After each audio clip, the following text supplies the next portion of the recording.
it's so cool. As we look at Italo on another opportunity here, he's starting to identify a ramp section over the rock. An unbelievable full rotation and still swinging through. Now 3 turns to follow.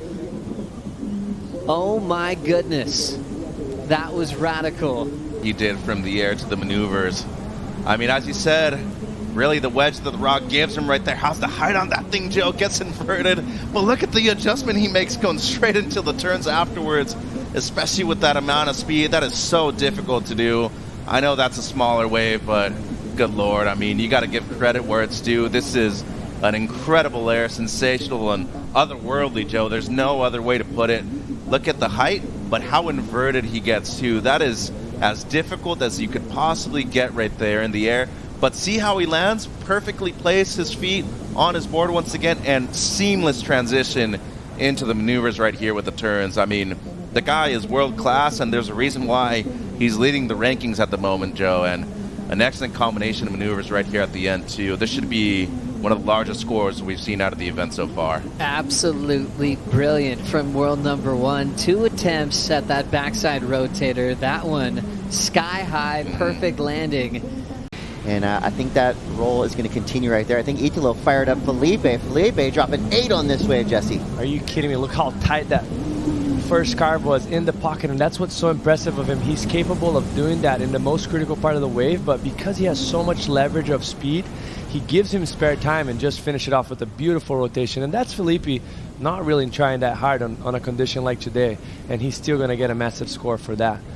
He's going to eye it down here, this closeout section, and he doesn't even need to go that big on that first wave, but it still goes. That just shows how confident he is. He's aiming it outwards off the lip to land in that flatter part so he can land in transition and not get stuck by the lip coming back up once it hits the water. So it comes out pretty clean. You can see the front foot way up in the nose. That's waking up the Italian. Leonardo Fioravanti punches out the guts of that one. Jams it off the top with a fin blow. Out in front and just greases that wrap. Back to the lip again, punching it out. Hammers another good section on the open face. Now fades it. Brilliant ride and throwing some risk with that little layback slide. He's not done yet. Throwing down reverse. And finally stepping off. Take a bow, Leo. That was brilliant surfing. Alpha out there always dominates the top of the point. The opening exchange, though, on this wave. How's that second turn, Joe? More of a board slide kind of maneuver, but it's just a testament to what he does in the gym. He is so physically fit because this wave demands and taxes you. I mean, this is a long wave, a lot of maneuvers, and of course, especially when you're pushing that much water throughout each and every turn, it takes a lot out of you. That maneuver was sick, too. In the pocket the entire time, releases the tail, and of course, the little extra reverse right there at the end. So, well-deserved, excellent score, Joe. Really loved it. Going through that first turn again, Mitch. Yeah, and he made sure to actually, you know, not only conceptualize the way he was thinking about surfing this wave on it, most importantly, executing when the wave presented itself. Those first 3 were excellent, of course, in the pocket the entire time. But once again, the physical tax that this wave takes out on you, especially with the heat out there, Joe, I mean, you got to be well hydrated. You got to be well not only informed about the waves that you're trying to select. Of course, you got to have the repertoire, too, which he had on that wave. The combination at the beginning, though. Look at the bottom, turn deep. And this is just really picture-perfect stuff. A board slide right there, Joe. And then straight into a different bottom turn for the next maneuver. Now Sawyer Lindblad looking for an answer. The battle of the backhands for that second spot at the moment. Lindblad lighting up. A beautiful snap. Nice carve off the top. Slapping it quickly there. Going more vert and high off the finishing move. Well done for Lindblad. Snakes liking that. Her wave previous was the 5.2. Recovering from the fall on her first wave. Now it's just been improvements on every single ride so far. Yeah, and just every single maneuver that she's going for here, she's just adding that little bit of extra spice through every turn. Watching the speed and momentum down the line, finishes off clean. I think the judges are going to enjoy that one. She needs that 6.44 to get in an advancing position. And you talk about, you know, the implications of this heat for Sawyer sitting number 7 on the rankings. An elimination round exit here would be very detrimental to her hopes of, you know, not only qualification, but also for the WSL Final 5. This is a huge moment for her to overcome, to make sure that her name is still in the hat. What a great read there for Sawyer Lindblad. An absolute hammer of a finishing move. Nice and vertical. Katie Simmers, she does. Now Katie on a racetrack through this inside. Beautiful slicing carve there. Great combo. S turning straight back up into the lip. This wave slows down just a little bit. You know, she's just looking down the line. Bashes that end section. That's more like it. Back-to-back gems this morning. And that's what I was mentioning. Right before Lulu was paddling on that wave, I looked over my shoulder. I could see there's a wave behind. That closeout section helped Katie Simmers get a full 2 points above Luana Silva's wave. Well, there's 2 points of difference that I see. The commitment, how she engaged the rail on this first turn here. You can see that she drives down the line more. Had more speed throughout the turns. Right here, it's kind of a down point. The wave gets a bit flatter, but this is the second point that's going to make the difference in the scoring. Just finish it off with a big closeout turn. And that's what the judges are going to remember. The commitment in the beginning and how she finished. Look how much pressure she applies on the highest part of the wave, the most critical part of that wave, and finish it off strong. And on Luana's side, she didn't have that. So the commitment, I think, was the difference of point. Yep, Pittar's making some noise. The rookie from Manly lays it down. Wide open face and pushes hard off the tail. Controls it into another big hook. Picks up some speed, attacking that lip section. Out in front to some clean water. Ton of great rail work from the rookie. Belting that lip again. How about this start from George? He still has a section approaching to finish off with a tail blow reverse. That's how you start against a serious veteran in Jack Robinson. And then all of a sudden, George gets the second of the set, Joe, and much frothier one, but look at how clean it is and steep. That's a major first carve right there. That one was just ridiculous. Loses the fins and regains control immediately after. And right here just goes ballistic on the inside. As you said, it has a major repertoire when it comes to surfing on rail, which is not easy to do, first of all, Joe. Most importantly, though, keeps the speed alive the entire time on this wave, which to me I'm a big fan of. You keep the judges involved the entire time, get their attention, and then throws in a bit of variety right there at the end. But to me, the outside work, on rail, on point, and then it adds the extra flair with the reverse right here at the end. Growing up on Vanuatu, moved to Manly. Seems like Sydney's own, looking very well in this opening exchange, Joe. Yeah, 2 different roads to that opening exchange, wasn't it? Then you a little more of an unpredictable edge of George Pittar. And then Jack here once again going for that layback dagger in the guts of the wave. Goes over the roof, back into a fun section, looking like a little lowers right canvas. Slick little wrap. There's that just cool poise, composure from Jack Robinson, and just a little snap to slide off the roof. That was a cool finish, Joe.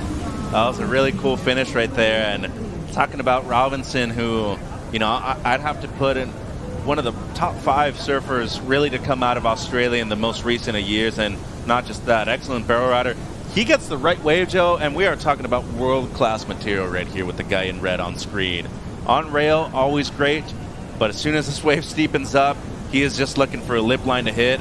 And right here has to slightly readjust. See how he takes a different angle coming out of that turn? Doesn't fully commit to getting vertical. Just very intelligent stuff right there by Jack Robinson, who, as you said, 3-time member of the finals now. He is looking for number 4 this year and his first world title. Uh-oh, big fin throw on that carve. Holds the rail, the one to follow. Section's giving him a little downtime, but he will float over the next section. Winds up again, and an absolute perfect carve. Foam climb over the top. Puts himself in position for a full wrap. Lays down the cutty again. These two have had a ton of time, a ton of dinners together, hanging out in the pool at their house, and now it's just been fireworks Fioravanti will throw down another finish. No falls, no mistakes from Leo, who's taking control of this heat. Smart and intelligent matter. The outside, though, just lethal. How's that layback? Fully pushes and engages the rails right there. Combos it up with the wrap, a lot of speed. And look at the adjustment right here. Has to go for the floater. Make sure to get the right angle coming out of it, too. Not trying to oversurf it.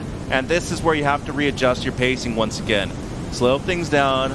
Make sure you're just surfing on rail the entire time, not trying to push too hard either. And it's just so intelligent from a guy that's been there and done that for a good number of years, too. Once again, takes his time. And this is just like the icing on the cake, Joe. Nothing incredible, just good, though. And a lot of times at the CT level, good is enough. So you want to be able to close out a heat in that way. Outside, though, we're talking about a complicated first couple of maneuvers, Joe. How's the amount of spray and torque that we saw out of those first few on the outside? He is just surfing at his own level, number 6 in the rankings for a reason at the moment. The Italian, Joe, and maneuver selection has been on point so far in this heat. All those squats are paying off. He's absolutely in love with his training program. Every time he's throwing down the rail, he's just flexing. I don't think his legs ever burn, even on a wave that is so demanding like this. So crazy, too, because obviously spends a lot of time in the gym, but the only real way to get adjusted and really physically prepared for surfing is by surfing, Joe. How many waves do you need to catch in a free surf for your legs to be accustomed? Lights it up, and oh my goodness, Jordy Smith special is unloading around the corner, leans into a lean back down carve under the lip. He will dance inside the pit at Punta Roca. And now Jordy lays down that front side carve, driving into another clean hook. Smith sets up a nice re-entry off the top, easily gets out in front and kicks out as it races down the line without him. And the second wave, after I was like, wow, Leo's gonna, start off with a huge score. He's gonna beautiful wave, blah blah blah. And I just all of a sudden, the next wave was revealed, and Jordy was just on the bomb. The pace of that wave was better. The wall just looked more approachable. I mean, everything about it just looked incredible. So, I mean, that was just a great way to start the heat, and it does seem like the number 2 wave of the set has the best line on it. It's a little slower, and it's got a better pace. The scores coming through are already massive. This is Cole Houshmand's first wave right off the buzzer in 8.5. I mean, let's catch up with what happened, demolishing that first section into a second one. So precise on the backhand, up and vertical, but doesn't get too tight. Make sure he opens up always and finish it off with a banger. We're back at it. Live action. Miguel Pupo. This wave looks amazing. 2 big turns. Oh my God. Double overhead wall, still growing down the line. A beautiful smooth face on this wave. Good work on the outside. There's that extended super floater. Mark Sainsbury is stoked on that one. I mean, that is about as good as a backside floater can get. Yeah, that's more like it. Look at the Beginning to end, size. flawless. Look at the second bottom turn. Look how much he cuts it short right there. He thinks like he's gonna go down to the bottom, and he just cuts it and gets up in vertical, and next stands on that third one, gets a fourth one. That's the only downfall maybe, and then this is a massive floater down the line on his backhand. Stays a good 2 seconds on top of that, comes out clean, carves it, and still is able to find the criticalness of the wave right there to finish it off. The damage done on that wave for me was so far the best we've seen it. And it's all because of those setup bottom turns that he had. The second bottom turn specifically put him in such a good time and the criticalness of the wave. I watched this floater all day. That was so rad. Check him out, like just eyeing it down where he's gonna land and trying to find that sweet spot where there's not much impact to be absorbed. This is impressive, and let's just mention how little mistakes sudden. Gabby Bryan to answer. Big punch out the back with all that power off her back foot. Hard off the bottom again, lays it out in front. Coming off a birthday celebration, Gabby Bryan's in a great place. Nice whitewater section to tag with speed, power, and flow. What a great start to this matchup, bro. Wow, just back-to-back. I think the judges are going to have to really set the scale, settle in on this one as they lock in the numbers. I mean, Gabby is just all power. Those 3 turns were so impactful. It's insane to break this down, Matt. So solid with that first connection, and he has a shaper watching this wave, Matt. Yeah. How's the board look? Board looks good. It looks powerful, and it's holding in. Her wave looked like it's harder to surf than Bella's. Bella's wave provided, and she stood up and smashed it all the way in. And Gabby was able to do a few big turns, but it was a heck of an opening exchange. I think they were both ripping. It's funny when I ask Paisel about watching replays, he's staring at the board. You guys have different eyes compared to most when you're looking at equipment. Yeah, sometimes we're just looking from the ankles down. And now looking at a big turn out the back. The rookie on tour, Bella Kenworthy, finding a bigger wall. Third maneuver, nice snap, right on the money. Nice pace, leans back into that turn. Off the bottom again. How's this bowl that she's been enjoying? Driving into the end section, and she stays on her feet. Great decision there for Bella Kenworthy with her wave selection. A lot of different types of turns, and really impressed. If she is dealing with a little bit of pain, she's letting it all out. Needs a 5.51 for the lead. I think she gets it. Didn't even get to see the start of this wave, but let's have a look. She's taking off with that priority. Wow, just bangs it right there. Waits for this next section to kind of stand up. Showing a little bit of variety, switching up these maneuvers every time she meets that lip line. Just that little bit. The layback right there. Up into that corner hook. Beautiful finish too. I think in terms of critical sections and having just a strong finish, book-ending this wave, Bella did so well to just all sorts of stuff. Like he was integral. As we watch Gabby Bryan looking for an answer back. She just heard the score come through from the rookie. Nice clean rails from Gabriela Bryan to start. Big, healthy looking top turn wrap. The Kauaian lays into her third turn. So much fluidity, connectivity between turns. So much rail and power. It opens up so she can blast that section in the pocket. A lot of spray still flying. Gabriela Bryan, so far so good. Closes it out with a solid finish and hits the 3 all the way to her camp in the Red Bull Athlete Zone. I think, looking at these turns, to me it's the degree of difficulty. Look at the speed that she carries through these maneuvers, those 2 in particular, then a little bit of extra spice on that third turn, staying low center of gravity, absorbing all the bumps and lumps, but everything is done with so much speed and power. The flow, the connectivity. That one, Matt, you really liked it. Yeah, it's just an extra zing, connecting with the lip and kicking the tail. Looked great, and then from the water angle as well, you can see how big that open face was. Just so well surfed, and it's just hard to articulate how difficult what Gabby is doing right now, and just to your average surfer, trying to replicate these kinds of performances, it's just not going to happen. Gabby's just got this brand of surfing that she's one of the best athletes in the world, and I think the bonus on this wave was definitely the finish. Being able to get that chunky section, much like Bella's previous wave, is going to bring some more scoring potential to this wave for her. God, just flexing off the bottom. Total commitment through those turns. Judges love flow. They don't want to see chase sections too much. They like to see that just back and forth rhythm there. And I think the point of difference too is how much rail of the board is buried there for Isabella. Just really relying on that rail edge of the surfboard for such a lengthy amount of time. Gabriela Bryan is in a crazy rhythm. Board feels magic. Driver 3.0. Art by Rider is just looking flashy through every point. And how about that? Breaking the scale into a new category. We've seen 8s already. How about into the 9s? A 9.23 for just a Punta Roca special, man. I'm not going to argue. Great job with the board. How about the artwork? Art by Ryder. You know, this helps Gabby actually remember which board's which, and this is a magic one. Dog hid it from her because it looks so great. Only allowed to ride this one in heats. Yeah, Dog said, oh, hey, we need to talk about boards. And after these couple of waves, I don't know if we need to talk about boards. As long as the scale's consistent, the right people are winning.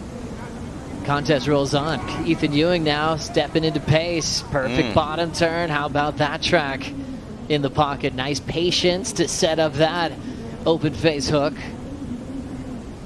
Nice control of that power, jamming those cutbacks right into the pocket. Changing gears off the lift. There's that classic little step from Ethan. Full roundhouse wrap with the rebound. Bowling section. Lays into it off the top. He's got another running section to lay down a wrapping turn. Inside wall allows him to go up vert on the closeout section. And just a brilliant series of forehand hooks for the Australian. I'm just saying, like, ain't many people in the world that could have surfed a wave like this, like the way Ethan did.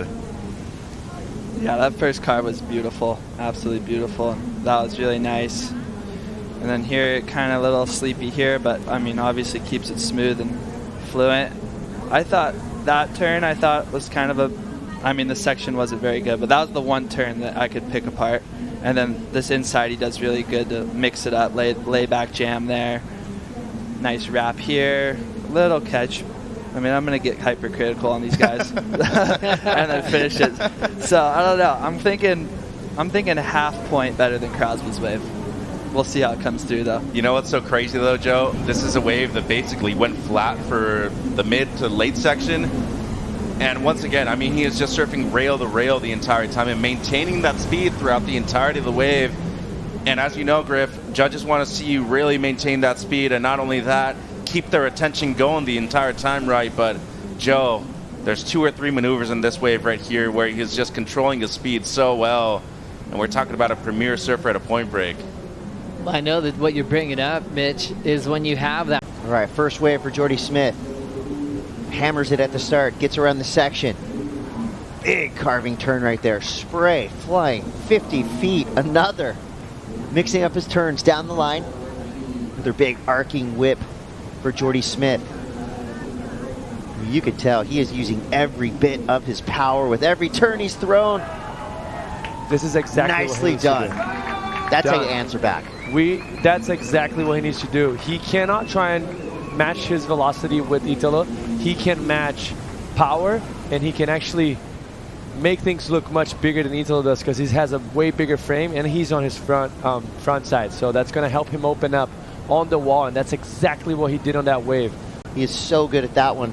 But Jordy kind of has a more of a menu to work with here, and he's showing the judges a lot of different looks. Look at this second turn. It's as on rail as he gets, but also transitional to set up for this massive layback. Do you see how much release he got and how delayed he was on that bottom turn? And that's all because of the setup he had from previously. And right here, seems like he's going to overcook that last turn. Goes a little bit over the handlebars, but somehow regroups, uses both of the backhands to kind of support him and come back up. And that's as much of a claim as I've seen from Jordy in a long time. Look at that. Like, he gets in the pocket. This is a very aggressive on-rail carve, and it's going to set him up perfectly for this next maneuver here, which is, for me, probably the most aggressive turn of this wave. Look how up and vertical he gets. Presses that back foot, gets the release, has that feeling and sense, of like uncontrollable under your board, but controlling the whole time. It's very impressive from him. Very composed and knows exactly. But luckily he was right in the right spot. What a way to start his semi. Yeah, and he finally made a move to the inside right here, Chris. We're talking about a major snap on the outside, and his control, the way he's competed so far this event, outstanding. That layback was tremendous, and just coming into the inside here, he could have went bigger right there, decided to go for the 2-for-1 at the end, which I think was the right choice, Chris. And we are talking about somebody who's really been on point. Hydropupusas. Business is about to go down. This is Punta Roca pugilism at its finest. Holyfield v. Tyson, 2 power brokers going blow for blow. Straight off the buzzer, Jordy Smith drops a hammer is when Cole jumped off that wave straight into the pit, somehow was able to grab his board and get right back out there. But Jordy Smith, super stylish, powerful from the outside all the way to the inside. What a way to start. This is a phenomenal wave, and we were just looking at this layback and just going, oh my gosh, this is vintage Jordy Smith. You know what's so exciting though, gentlemen, is that he's having so much fun while doing this. Timing with that, the offshore wind at the end is so difficult, but Chris, variety of maneuvers and just laying some power into it. Oh, screenshot this. Poster on your wall. I just want to mention something, that front arm, how he opened up his chest and the upper body to bring that board all the way back around, and all the torque that he did. That's all from that front arm guiding him. Impressive how much he digged that rail in a good way. Beautiful surfing from Jordy. It's excellence. So Cole Houshmand's score comes through a 5.33. Jordy with the edge.